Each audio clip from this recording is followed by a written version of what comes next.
दोस्तों, आज केमिस्ट्री का सेकंड चैप्टर पढ़ाया जाएगा जो है एसिड बेस एंड सॉल्ट। कल आपको first chapter chemical reaction and chemical equations के बारे में बताया गया था। ये चैप्टर 3 पार्ट में डिवाइड है, एसिड बेस एंड सॉल्ट। तो सबसे पहले एसिड की बात की जाएगी।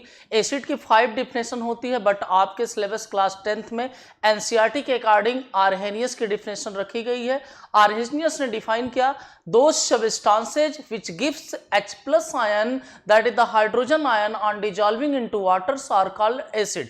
ऐसे सबस्टांस जिनको वाटर के अंदर डिजॉल्व किया जाए और वो डिजॉल्व होकर H प्लस आयन रिलीज करते हैं, that is the hydrogen ion, H plus ion.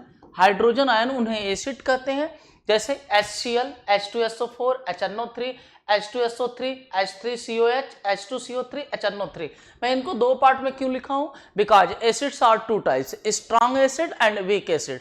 ऐसे एसिड जिनका वाटर डिसोसिएशन फास्ट होता है, इट मीन्स दैट जो H प्लस आयन को फास्ट रिलीज करते हैं स्ट्रॉन्ग एसिड, जो H प्लस आयन को स्लो रिलीज करते हैं, इनका डिसोसिएशन स्लो होता है, वो वाटर में स्लो डिजॉल्व होते हैं, उनको वीक एसिड कहते हैं। तो HCl, HNO3 and H2SO4 strong acid है। Hydrogen chloride, hydrogen sulphate, hydrogen nitrate is the chemical name, common name hydrochloric acid, sulphuric acid and nitric acid. ये hydrogen sulphide, sulphurous acid, hydrogen acetate, acetic acid, hydrogen carbonate, carbonic acid, hydrogen nitrite, nitrous acid. तो ये हमारे acid हैं जो कि strong है, base है। ये स्ट्रांग एसिड है और ये आपके वीक एसिड है। स्ट्रांग एसिड को आप 3 लर्न कर लीजिए, इसके बाद जो भी एसिड आएंगे सब वीक होंगे। ये तीनों स्ट्रांग है, इसके बाद आने वाले जितने एसिड हैं क्लास 10th के लिए वो वीक एसिड होंगे। इसके बाद बच्चे एसिड की फिजिकल प्रॉपर्टी की बात करें तो acids are soluble into water, they are soluble into water. ये these are soluble into water कह सकते हैं, ये वाटर सॉल्युबल होते हैं। ये लिक्विड स्टेट में होते हैं, these are in liquid state. They turn blue litmus into red.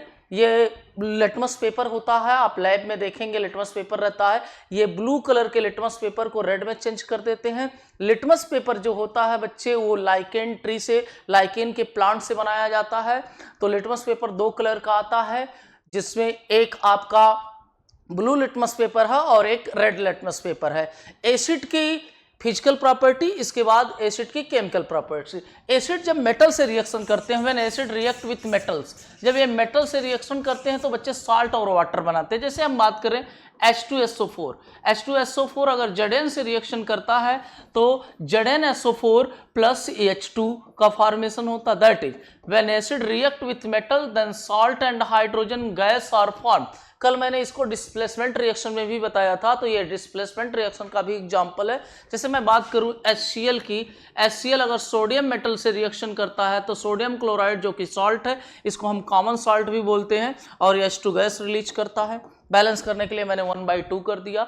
तो एसिड जब मेटल के साथ रिएक्शन करती है तो सॉल्ट और हाइड्रोजन गैस बनाती है। एसिड जब बेस के साथ, अभी मैं बेस आगे पढ़ाया जाएगा, बेस के एग्जांपल भी रखे हैं। जैसे मैं HCl की बात कर लूं और NaOH की बात कर लूं। HCl एसिड है, NaOH बेस है। When acid react with base then salt and waters are form. तो सॉल्ट और वाटर का फॉर्मेशन होगा, NaCl प्लस H2O का फॉर्मेशन होगा। ये डबल डिस्प्लेसमेंट का भी रिएक्शन है। तो हम एक रिएक्शन को कई जगह लर्न कर सकते हैं, डबल डिस्प्लेसमेंट का बेस्ट एग्जांपल है। इसके बाद फिर हम आगे लेके चलते हैं। एसिड बच्चे मेटल कार्बोनेट, मेटल जैसे सोडियम कार्बोनेट की बात करो, metal carbonate, sodium by carbonate, NaHCO3, जब हाइड्रोजन बीच में होता तो उसको हाइड्रो या बाई पढ़ा जाता है। तो मेटल हमारे एसिड जो है मेटल कार्बोनेट या मेटल बाई कार्बोनेट से रिएक्शन करके देखिए क्या बनाते हैं। हम HCl की बात करते हैं। HCl अगर बच्चे मेटल कार्बोनेट के साथ रिएक्शन कर रहा है तो यहाँ का NaCl बन जाएगा और CO2 गैस रिलीज करेगा, H2O का फॉर्मेशन होगा। That is when acid react with metal और मेटल बाई कार्बोनेट, मेटल से कराइए या मेटल बाई कार्बोनेट से रिएक्शन कराइए, दोनों में ये रिएक्शन सेम देते हैं। ये सॉल्ट, कार्बन डाइऑक्साइड और H2O का फॉर्मेशन करते हैं।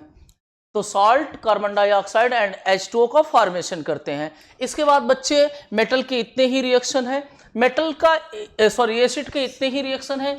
एसिड के लिए न्यूट्रलाइजेशन रिएक्शन की मैंने कल ही बात की थी। When acid react with base then salt and waters are form, this reaction is known as neutralisation reaction. HCl NaOH react करके NaCl और H2O बनाते हैं, इस रिएक्शन को हम न्यूट्रलाइजेशन रिएक्शन कहते हैं। अब बच्चे इसमें एक इंपॉर्टेंट चीज है एक्वारेजिया।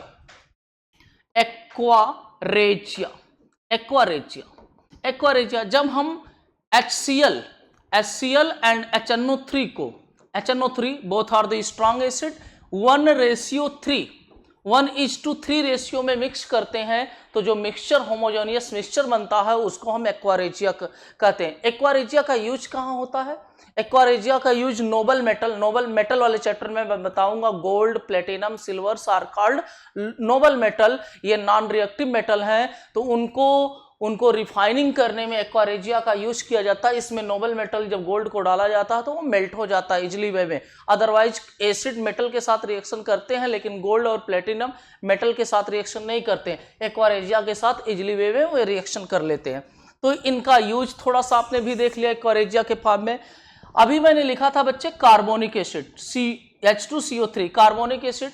हम जो ड्रिंकिंग मटेरियल जैसे हम सोडा वाटर की बात करें, पेप्सी की बात करें, जब हम इसके कॉर्क ढक्कन को खोलते हैं तो फॉग बाहर निकलती है। फॉग इसी एसिड के कारण निकलती है। इसका मतलब जितने ड्रिंकिंग मटेरियल हैं उसमें H2CO3 गैस भरी जाती है।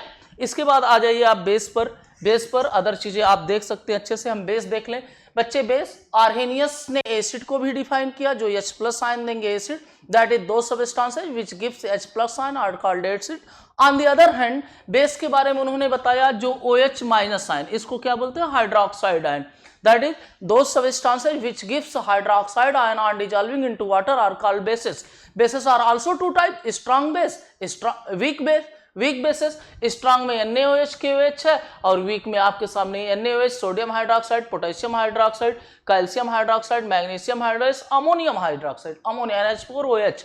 स्ट्रांग की भी वही डिक्शनेशन, जो OH को फास्ट देगा वाटर में वो स्ट्रांग होगा या एक्वस सोल्यूशन में, और जो वीक देगा, जो स्लो देगा वो उसको वीक कहेंगे। That is those bases which gives fast OH- ion in aqueous solution or water are called strong bases, which gives slow OH- ion are called weak bases। तो स्ट्रांग और week basis आ गए। इसके बाद बच्चे हमारा अगला topic है, थोड़ा सा देख ले पीएच के बाद फिर हम सॉल्ट देखते हैं। पीएच क्या है बच्चे? पीएच की बात करें, पीएच को फर्स्ट ऑफ ऑल सोरेनसन ने डिफाइन किया। इन्होंने पीएच को एक फार्मूले से डिफाइन किया। ये हाइड्रोजन आयन कंसंट्रेशन को रिप्रेजेंट करता है, तो इसी फार्मूले से डिफाइन किया जाता है। द नेगेटिव लॉग, इसको लॉग पढ़ा जाता है, मैथमेटिकल टर्म्स है। The negative log of hydrogen ion concentration या लॉगरिथमिक ऑफ हाइड्रोजन का ion concentration is called pH. PH is defined by a relation, the relation is minus log H+ ion concentration, that is pH is the negative logarithmic of hydrogen ion concentration। Sorensen ने इसके base पर एक pH scale बनाया, इसमें 0 से लेके 14 तक, 0 1 2 3 4 5 6 7 8 9 10 11 12 13 14 digit को रिप्रेजेंट किया, जिसको पीएच स्केल कहा गया। ऐसे सोल्यूशन जिनका पीएच वैल्यू 7 था उन्हें न्यूट्रल, फॉर एग्जांपल H2O का पीएच वैल्यू 7 होता है इसलिए न्यूट्रल है। ऐसे सोल्यूशन जिनके पीएच वैल्यू 7 से बिलो थे, 7 से कम थे, उनको एसिडिक सोल्यूशन कहा गया। ऐसे सोल्यूशन जिनके पीएच वैल्यू 7 से मोर थे या 7 से ज़्यादा थे उनको बेसिक सोल्यूशन कहा गया। जैसे हम अपने ब्लड की बात करें, हमारे ब्लड का पीएच वैल्यू बच्चे 7.8 होता है, 7.8 होता है, इसका मतलब हमारा ब्लड कैसा है? बेसिक है। जबकि हमारा यूरिन का पीएच वैल्यू 6 to 7 के बीच में होता है, तो ये एसिडिक है। और वाटर कैसा है? न्यूट्रल है, वाटर का पीएच वैल्यू 7 होता है। डेली लाइफ में पीएच का यूज भी होता है, जैसे टिथ डीके। अगर हमारे माउथ का पीएच वैल्यू बच्चे 5.5 होता है, अगर पीएच वैल्यू इससे डिक्रीज होता है तो हमारा टिथ डीके करने लगता है। इसीलिए हम कोलगेट या टूथपेस्ट का यूज करते हैं, क्योंकि उसमें थोड़ा सा सॉल्ट मिलाया जाता है, क्योंकि सॉल्ट वाटर में डिजॉल्व होकर बेस बना देते हैं, बेस और एसिड को न्यूट्रलाइज कर देता है, जिससे टिथ डीके बच जाता है। दूसरा होता है बच्चे कुछ इंसेक्ट जैसे हनी बी हुआ, आंट चींटी हुई, या कुछ प्लांट है, नेटल प्लांट है, उनका जब स्टिंग डंग करता है, हमको चोट लगती है या काटते हैं, ये सब डंग करते हैं, तो हमको पेन और इरिटेशन होने लगता है, क्योंकि उनमें फार्मिक एसिड होता है जो हमारे बॉडी में वो इंजेक्ट करते हैं। इसको इजिली इसके कारण हमको पेन और इरिटेशन होने लगता है। इससे तत्काल या इमरजेंसी राहत पाने के लिए हम क्या कर सकते हैं, घर का जो खाने का सोडा होता है या बेकिंग सोडा होता है, हम उसको लगा सकते हैं, या लाइम चूना, गीला वाला चूना जो पान में लगाया जाता है, उसको हम लगा सकते हैं, जिससे हमको थोड़ा राहत मिल सकती है, क्योंकि ये चूना और बेकिंग सोडा वाटर में जाके बेस बनाते हैं, और इसका पेस्ट जब लगाया जाता तो ये एसिड जो बॉडी में इंजेक्ट किया गया है इन इंसेक्ट के द्वारा, उसको न्यूट्रल कर देते हैं। तीसरा होता है बच्चे, तीसरा होता है हमारे स्टमक में HCl एसिड है, जिसकी pH वैल्यू 1.2 होता है। ये हमारे बॉडी को, हमारे स्टमक को बिना कोई किसी भी प्रकार का हार्म किए, नुकसान किए, हमारी बॉडी में फूड का डायलिसिस करता है। लेकिन बच्चे जब हम खाना नहीं खाते हैं तो इसकी वैल्यू बढ़ जाती है, जिसको हमको एसिडिटी हो जाती है। एसिडिटी से बचने के लिए या एसिडिटी के रोकथाम के लिए हम MgOH का मेडिसिन यूज करते हैं या सिरप यूज करते हैं। इसको मिल्क ऑफ मैग्नीशिया भी कहा जाता है। तो एसिडिटी भी pH पे डिपेंड करती है।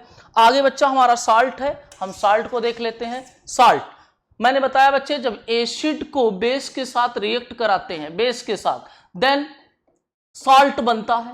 लेकिन हम इसको डिफाइन इस तरह थोड़े कर सकते हैं कि when acid and base are react together then salts are form, इस तरह नहीं। सॉल्ट बच्चे एक क्रिस्टलाइन ठोस होता है, क्रिस्टलाइन सॉलिड होता है। क्रिस्टलाइन सॉलिड, जैसे आप नमक को देख लो, चीनी, शुगर को देख लो, यूरिया देख लो, तो ये क्रिस्टलाइन सॉलिड है। That is when acid react with basis then a crystalline solid is formed which is called salt, which is called salt। salt हमारे 5 टाइप के होते हैं। कॉमन सॉल्ट जो एसिड और बेस से बनते हैं, जैसे NaCl, KCl, ZnCl2, ये कॉमन सॉल्ट। एसिडिक सॉल्ट ऐसे सॉल्ट जो वाटर में डिजॉल्व होकर H+ आयन देते हैं, इसमें H बीच में आता है, जैसे sodium by carbonate, potassium by carbonate. इसके बाद बेसिक सॉल्ट, कैल्शियम ऑक्सीक्लोराइड, हाइड्रोक्सीक्लोराइड, जब OH बीच में आएगा तो बेसिक साल्ट होगा। इसके बाद डबल साल्ट, डबल साल्ट में सबसे बेस्ट एग्जांपल एलम का है। एलम का फार्मूला होता है K2SO4 Al2SO4 थ्राइस 24H2O, इतना बड़ा फार्मूला एलम का होता है। ये डबल साल्ट है। इसके बाद कॉम्प्लेक्स साल्ट होते हैं, जिनको कॉम्प्लेक्स कंपाउंड भी कहा जाता है, आगे क्लासों में पढ़ोगे। डबल साल्ट का ये फार्मूला एलम, जो कि बेस्ट एग्जांपल है, K2SO4 Al2SO4 thrice and 24H2O। इसके बाद बच्चे हमारे डेली लाइफ में कुछ इंपॉर्टेंट सॉल्ट हैं जिनका हम यूज करते हैं कहीं ना तो कहीं, जिसमें से सबसे पहला है बच्चा बेकिंग सोडा, दूसरा है वॉशिंग सोडा, तीसरा है ब्लीचिंग पाउडर, चौथा है POP, that is the plaster of Paris. हम बेकिंग सोडा की बात करें, इसका फार्मूला NaHCO3 होता है। दूसरा हमारा है वॉशिंग सोडा, इसका फार्मूला Na2CO3 × 10H2O होता है। तीसरा हमारा है बच्चे ब्लीचिंग पाउडर, जिसका फार्मूला CaOCl2, अभी मैं केमिकल नाम बता रहा हूँ। चौथा है प्लास्टर ऑफ पेरिस, जिसका फार्मूला कैल्शियम सल्फेट × हेमीहाइड्रेट। अब बच्चे सोडियम बाइकार्बोनेट, ये कौन है? Baking soda. बेकिंग सोडा का फार्मूला क्या है? Sodium bicarbonate, sodium bicarbonate. दूसरा है washing soda, sodium carbonate decahydrate, sodium carbonate decahydrate. तीसरा कौन है? Calcium oxychloride, bleaching powder.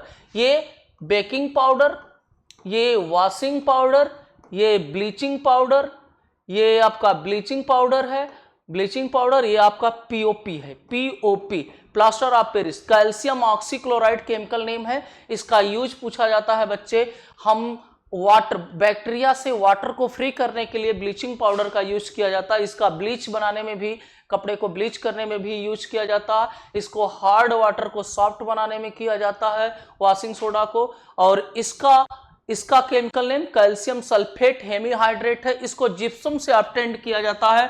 Gypsum का फार्मूला, जब जिप्सम को 100 डिग्री सेंटीग्रेड टेम्परेचर पे हीट किया जाता है तब जाके इसका फॉर्मेशन होता है। जिप्सम का फार्मूला बच्चे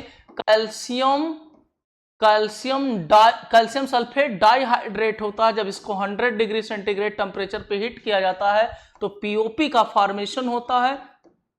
पीओपी का फॉर्मेशन होता है और H2O बाहर निकलता है, H2O रिलीज होता है। बैलेंस करना है तो ये 2.5 यूज किए, 3/2 कर दीजिए, 3/2 आधा बच्चेगा, या 1:1/2 कर दीजिए। तो ये जिप्सम है, जिप्सम जिप्सम जिप्सम। आपसे पूछेगा कि पीओपी में जब वाटर मिलाया जाता तो किसका फॉर्मेशन होता? जिप्सम का फॉर्मेशन होता।